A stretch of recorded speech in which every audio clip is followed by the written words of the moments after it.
So, I want to welcome you and acknowledge country. Our meeting is being sent to you from the traditional country of the Gulidjan, Gadabinad and Wadawurrung people, and I wish to acknowledge them as the traditional owners.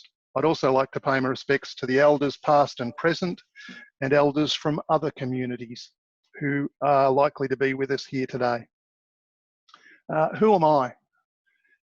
My name's Rob. I'm a volunteer advisor at Surf Coast. I'm a former teacher once upon a time in a very long, well, in fact, that's so last century, a librarian, a community developer. I've worked in executive management, and I'm now easing back a bit and working part-time. Been in a very fortunate position to find a job that I love 3 days a week. And so part of what I do is developing up and running this training. The training is being run because Council did some community engagement and consultation a couple of years ago and found out from many community groups that they weren't feeling as supported as they could be, and that they would appreciate some guidance, advice, support in a range of areas. It boiled down to 5 topics that are being delivered now as a consequence of that consultation, and this is one of them. The first priority everyone wanted was fundraising and grants, and that's already been rolled out. And as I said earlier, this is the second topic, and there are 3 more to go this year. Those of you who are here today will get invitations to your emails when those are about to run. So that's enough of me, I think. I'll just run through attracting members and volunteers. This is why we're here. This is what I'm aiming to provide you with. And when we're done, you can let me know if I've helped or if you have suggestions for making it better. There are 2 categories here deliberately. It is about members and volunteers, or members and helpers. Sometimes they are the same person, but they don't have to be.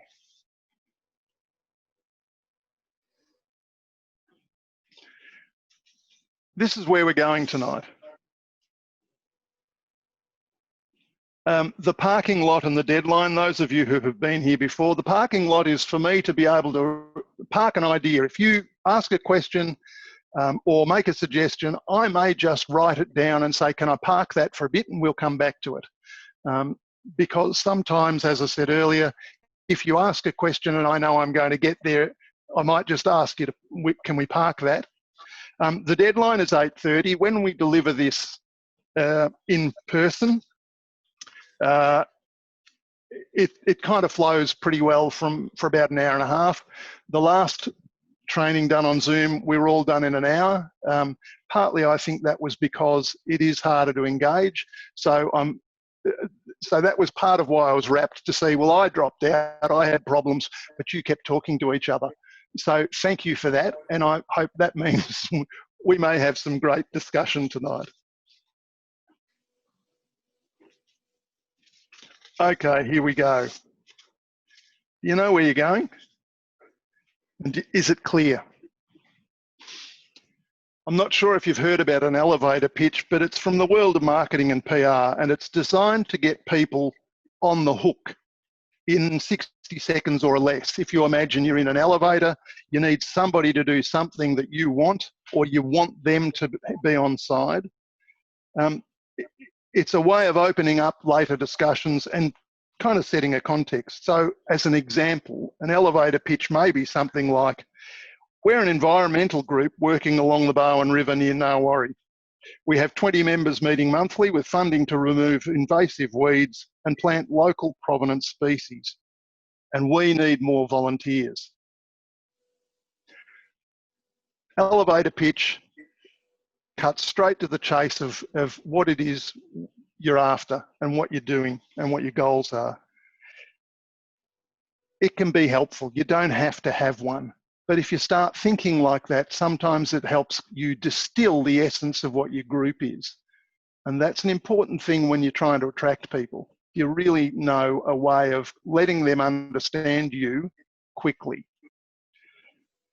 And even if it's clear about why you're here, do you have a plan? Future planning is really important. So where will your group be in 5 years or 10 years? Have you got any goals? Without a goal, you don't know where you're going. And a plan doesn't have to be awesome. Sometimes, in fact, usually, practical is much better. I've seen some really great dot point plans. They were easy to comprehend. They gave a great picture. They didn't waffle. And sadly, a lot of businesses believe that a plan isn't a plan until it weighs something. And I literally mean weighs something. They could be more use as the proverbial table wobbler. So it's really important to have a plan of some description. And so I just want to put that plug in for the next topic, which strangely enough is strategic planning and succession. Yeah, Lawrence Berra was an American baseball player. He wasn't a philosopher, but he just had this weird knack of saying fascinating stuff that sounded wrong, but actually there was something in it. So he's attributed to, if you don't know where you're going, you'll end up someplace else.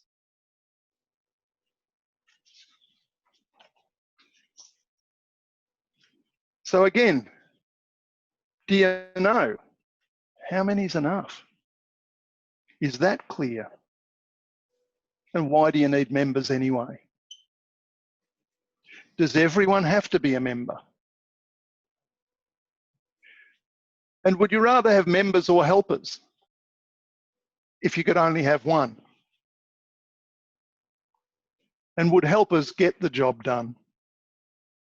Because sometimes people aren't necessarily joiners. There are people that are happy to help without their perceived risk of being roped in to a committee, which is often their fear. Sometimes you just need bodies on the ground.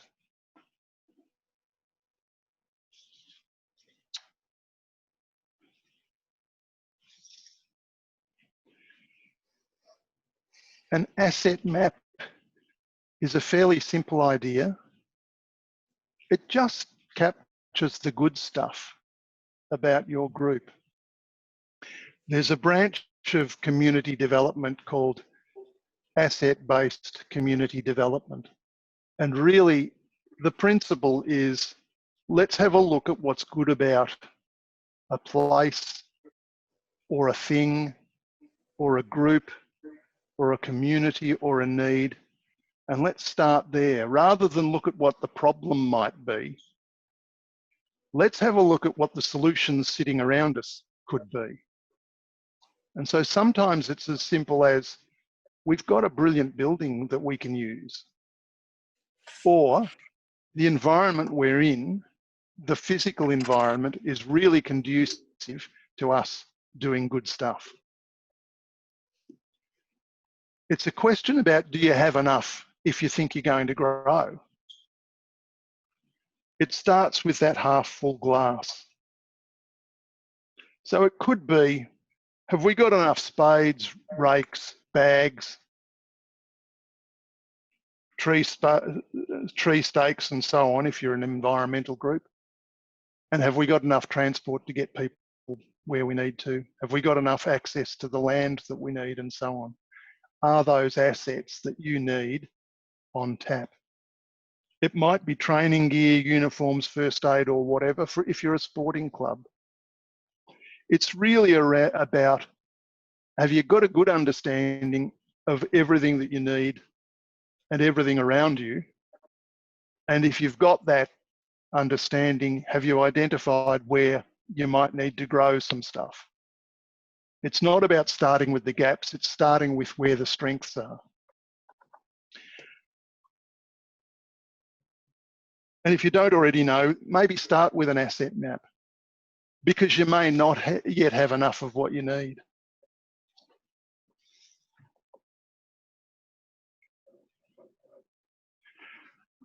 Structures are really fascinating things when you're in a group. Incorporated associations have model rules. They used to be called the Constitution. Most model rules mention a few roles that are expected. A lot of groups don't necessarily understand or have people around them that understand the model rules. That's not always a problem. It can be when you get into arguments about who has what role and what right. And it is helpful to have a guideline written down. One of the things I did in a past life was a contract writer and superintendent. The best contracts we entered into were the ones that everyone had read and stuck in the bottom drawer and got on with. But occasionally an argument would happen and we'd have to go back to that written document to say, what are the rules? How are we going to deal with this?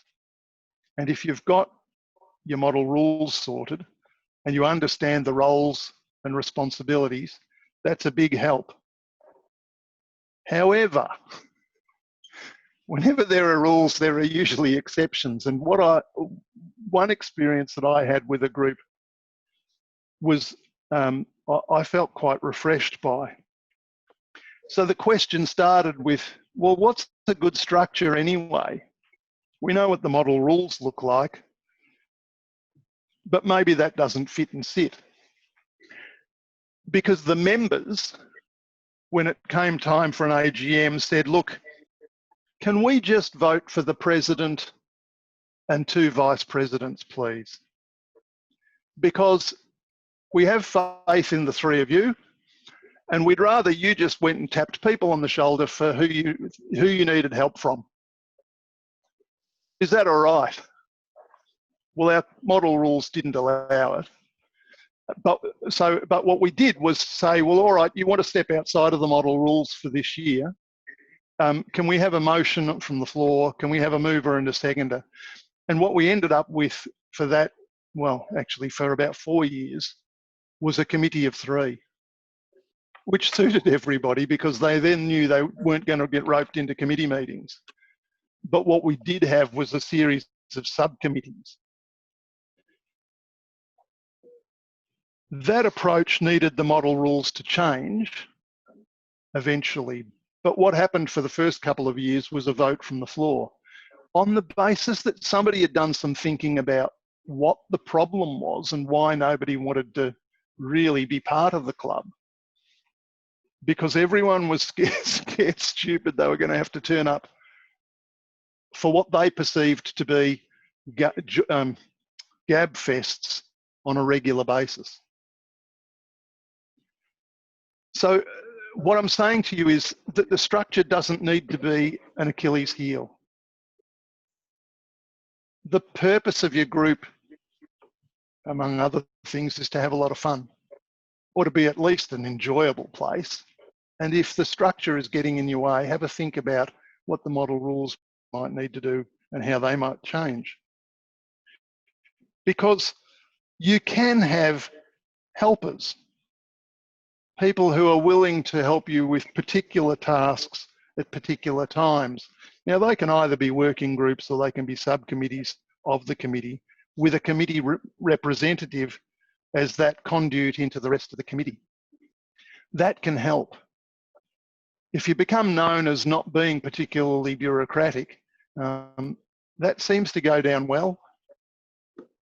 It's easier to attract people when there's a perception that you're successful than it is when things are more difficult.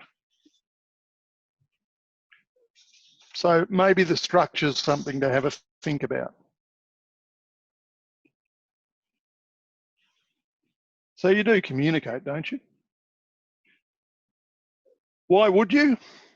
Well, we can't join what we don't know. Facebook's a possibility. Posts, activity, news, info for members, helpers. Lots of groups have them now, and generally have a Facebook post person. Instagram's another possibility. It's kind of nice to show off the good gear that you do, and showing off the good gear can sometimes result in an extreme case of fear of missing out. Gee, that group looks like they have fun. Gee, that looks interesting. I wonder how good that is. Again, if you've got an Instagrammer and a Facebooker, those things help. But it is a possibility. Another possibility is getting yourself out and about and seen. Are you active in the area? Are you out and about? Because if you're not, how does anyone know about you? And it's not one method versus another. People will learn about you in different ways. Some from seeing you, some from reading about you, some from hearing about you. Try all sorts. And if one seems to work really, really well for a while, don't rely on it all the time. By all means, milk it while it lasts, but try the other stuff as well. Because we're weird creatures, humans. Some of us learn by listening, some of us learn by reading, some of us learn by doing. How people take information on is not straightforward. I can tell you that from experience, because the training sessions that we're doing, I put them on Facebook, I put them in the paper, I put them in the mayor's column, I ask all of the volunteer supervisors to send them out to every volunteer. Recreation and sport, send them out. I'm not relying on any one thing. And I'm really pleased that it seems to be starting to pick up again. Early days, I expected the first lot of training to be smallish groups. So the first 3 sessions face-to-face were 2 people, 2 people, and 4 people. That was fine with me, because some of the feedback we got early was, oh my God, I can't believe you're in Lorne, or Winchelsea, or Torquay. Well, Torquay wasn't such an issue because, well, of course, everyone in council's at Torquay, aren't they? So doing things in a different way sometimes can have that really positive effect. Also, harvest email addresses. You can send out monthly, quarterly, or regular updates or newsletters, keeping everyone in the picture, telling them your good news, what's on next, where are you up to. Don't leave people guessing. The difficulty is you don't want to drown them. And it's hard to know where that point is for people. But they'll let you know if it's too much and they want to unsubscribe. There is a skill involved, and not everyone gets it right. So sometimes it does help to get somebody with some communication background, if you can find them. Otherwise, just give it a go.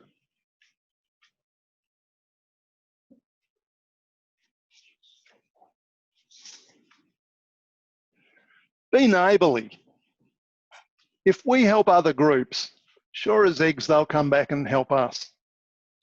Start conversations. What can we do together? If you've got something on and you think there may be some interest from another group, have a chat with them. Make sure you attend other events, markets, fetes, carnivals. They all put your group out there. And remember, when they're possible, a Bunnings barbecue, any barbecue, has more than just the money involved. What it does is put you out into the community.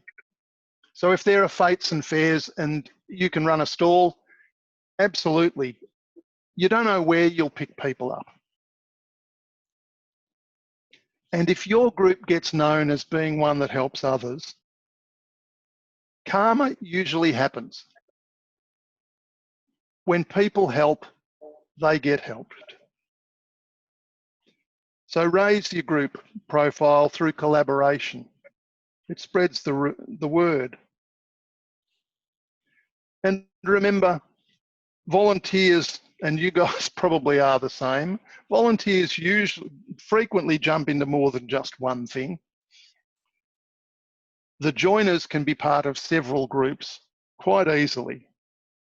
And you won't be competing for people because we're complicated beasties, humans.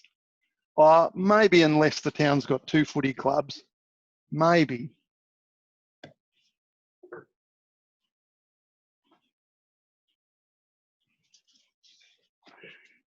I talked about the asset-based community development approach, and a skills audit is kind of in that bucket. It's a scan of the things that you need help with.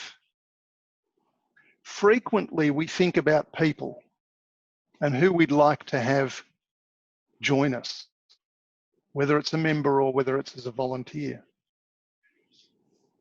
What's less common is the list of skills and jobs that you think you'll need to get things done during the year, and then having a look around you at what you have got. Do think about skills. Don't think about Gina, Louise, Bob, Sean. Concentrate first on what skills you need and then on who might have them. Because if you've identified the things that you need to get done, then you can target who you need to talk to. And it doesn't have to be an exhaustive list. Lean into it for starters. Just start somewhere and see how you go. But it does need to break down into a simple list of practical skills. And here's one I prepared earlier. You'll see in that first column, I've put a number of things. So strategic thinking, well, maybe you only need a couple. And if that role is the president and the vice president, then great. Where are we going? Where do we need to be in 5 years? You'd figure that leadership and administration and management should be in your executive, but they don't have to be. It may be that your best planning is done by somebody who doesn't want to commit to a committee. Use them as a facilitator. Use them as a planner. If they're happy to give you a hand with planning because that's a skill they've got and then just recede into the background for a bit, why wouldn't you take that offer? Communication and writing. So if you're going to get yourself known and out there, yep, so newsletters, Facebook, Instagram, that might help. And they were happy with where things were going. They wouldn't have gone to stage 4 restrictions. Oh, good. Nice. So I believe it was necessary. So we say on average, I've lost the ability to mute people. So friendly and welcoming personalities. Sorry, did somebody ask something? No, okay, I'll keep going. So friendly and welcoming persons. It's amazing what the power of a positive, welcoming person can do. And if you've got some in your group, they're great people to have out and about when you're involved in other things. And then sometimes just cooks and bottle washers for fundraising or cake stalls or whatever. Now, it doesn't have to be this. This is just a list. Oh, no. Hello. Oh, Oh, thought I'd lost it again. Thanks, Sina. Thanks, George. Oh, no, here we go.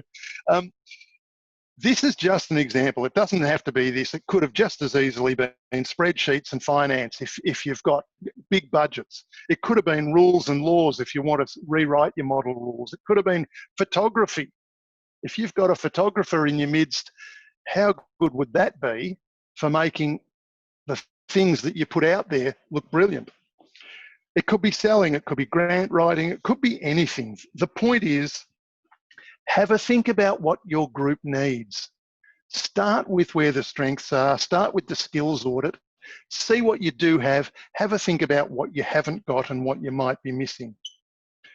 Once you know what skills you need, then you can talk to people knowing you've got an understanding of what you need and having talked it through about trying to identify someone local that might actually be able to give you a hand.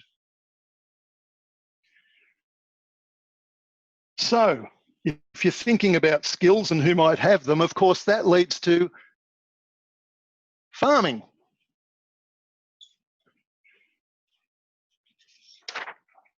Don't wait for walk-ins.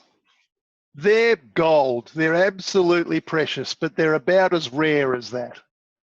People don't just walk in and say, I can do X. Most people have to be encouraged in. So find ways to attract people. Those shared events and collaborations I mentioned, they all help people to see you. And then you can start conversations. Start talking with people and looking for the skills that your group's missing. You can plant seeds in the community.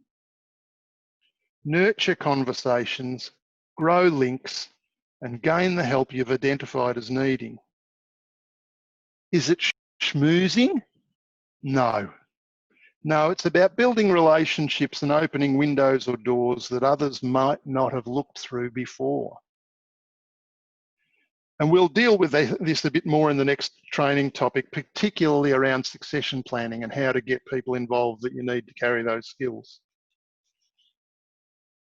But really, it is a bit like farming. You have to have some patience. It's not something that you're going to get done in the short term. It is something you need to invest in. And always remember to make time for fun. Or maybe not quite party time, but remember to gather, have fun, celebrate your successes. Sometimes the things that you do attract people to the club. One group I was with decided to run some trivia nights. Well, those things got a life of their own and gathered members just because a couple of people said, wouldn't it be fun if? And that was a surprise. But again, it was one of those, get out there, get known, be seen to be an enjoyable group. That wasn't why we started it. We actually did it as a fundraiser, but the people organising it within the club said, oh, that'd be a hoot, we'll do that. Well, they made it a hoot, and it was a brilliant thing to do. So celebrating and having fun just brings people together, recognising the wins, big or small, and sometimes it's about thanking those who are involved. We're social creatures, we want to belong. Make that attractive. And if you can create celebrations, that's another reason people might want to join in. Or maybe even, in our case earlier, join up.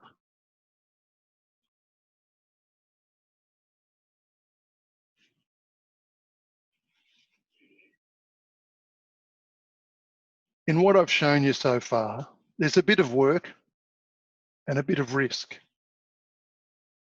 If you need more members or helpers, you may have to change the way you recruit.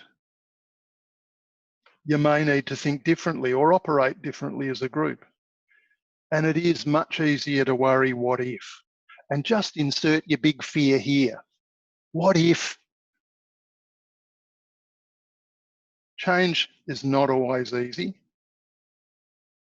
But, as Covey says, if you stay the same, things will stay the same.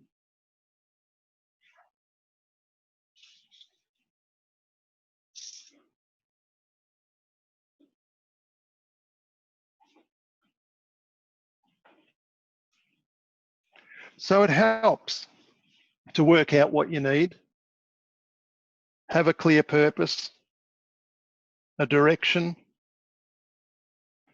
fit the structure if you need to, let people know you, and strengthen your connections with others.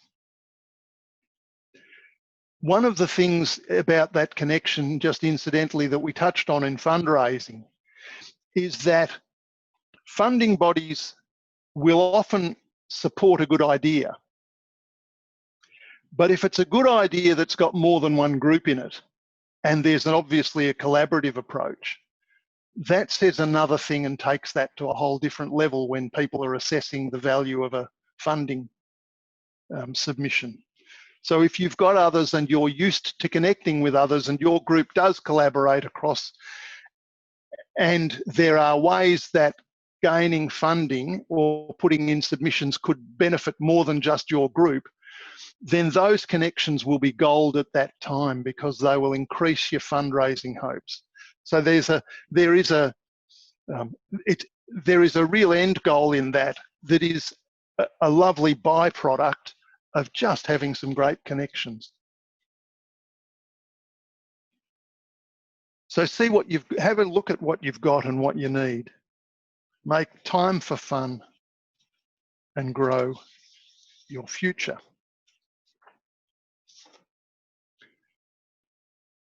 And that's my content for tonight. Probably took half an hour, I reckon. That's a record. The aim was to provide you with ideas, advice, guidance,